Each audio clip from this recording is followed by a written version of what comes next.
قال رحمه الله: وعنه أنه أتي بطهور وهو جالس على المقاعد فتوضأ فأحسن الوضوء ثم قال: رأيت النبي صلى الله عليه وعلى آله وسلم يتوضأ وهو في هذا المجلس فأحسن الوضوء، ثم قال: من توضأ مثل وضوئي هذا ثم أتى المسجد فركع ركعتين ثم جلس غفر له ما تقدم من ذنبه.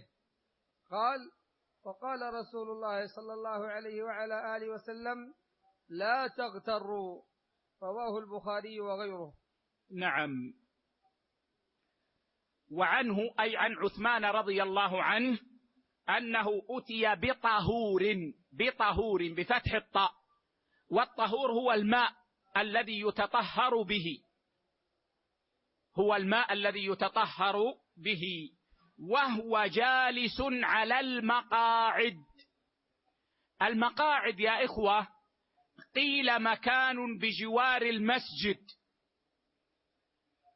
كان النبي صلى الله عليه وسلم يجلس فيه للناس، ولربما خرج من المسجد بعد الصلاة وجلس في ذلك المكان إلى الصلاة الأخرى، فيؤتى بالماء فيتوضأ في ذلك المكان. قيل إن المقاعد مكان بجوار المسجد كان النبي صلى الله عليه وسلم يجلس فيه للناس، وربما صلى بالناس فانطلق من المسجد فذهب إلى ذلك المكان فجلس إلى الصلاة الأخرى، فيؤتى بما يتوضأ فيه، يتوضأ به في ذلك المكان. ثم اتخذ الخلفاء ذلك، فكان الخليفة يجلس في ذلك المكان للناس. وعثمان رضي الله عنه لما ولي الخلافة جلس في ذلك المكان يسمع كلام الناس، شكاوى الناس، طلب الناس، فلما حضرت الصلاة كان هذا. وقال بعض أهل العلم: بل المقاعد دكاكين عند بيت عثمان رضي الله عنه، كان يجلس فيها للناس، يعني أن عثمان رضي الله عنه بنى دكاكين بجوار بيته، وكان وهو خليفة يجلس في هذه الدكاكين للناس، يأتيه الناس. وقيل إنها أحجار بجوار بيت عثمان كان يجلس عليها عثمان رضي الله عنه، والأول أقوى لثبوت ذلك في زمن النبي صلى الله عليه وسلم، أن المقاعد بجوار المسجد من زمن النبي صلى الله عليه وسلم. فعثمان رضي الله عنه جلس على هذه المقاعد التي بجوار المسجد للناس، الذي عنده شكوى، الذي عنده طلب، هو الخليفة. وكان الأمن التام قبل وجود أهل الأهواء، السنة كلها أمن. والله والله والله إن الأمن للدول الإسلامية اليوم في سنة النبي صلى الله عليه وسلم.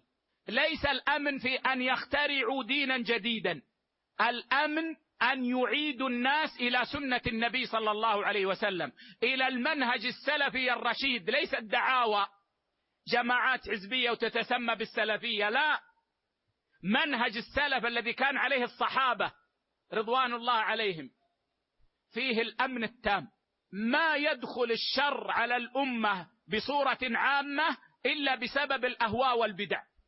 لما جاء أهل الأهواء والبدع في خلافة عثمان رضي الله عنه وهيجوا الناس على الخليفة بحجة أنه يستأثر بالأموال ويوظف أقاربه، فتحوا باب الشر على المسلمين.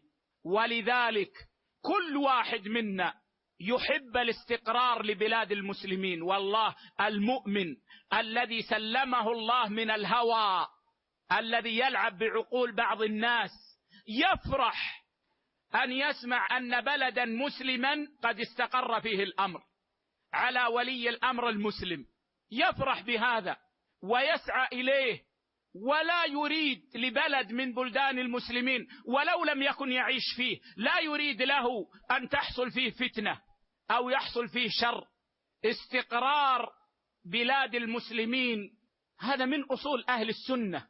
الذي يريد هذا سواء كان الحاكم أو الوزارة المسؤولة أو الأفراد، عليه بأن يسعى في تعليم الناس السنة، ليس في تزهيد الناس في السنة أبدا. والله ما يدخل الشر العام إلا إذا زهد الناس في السنة.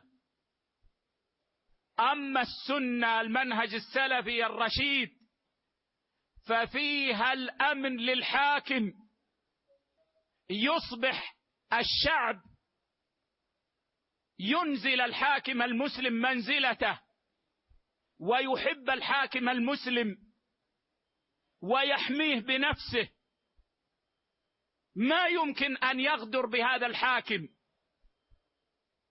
يحميه بنفسه. ينزل الحاكم بين الناس، يجلس بين الناس وهو في أمن. ونتكلم عن الأمر العام، ولا يأتي الشر من أهل السنة أبدا.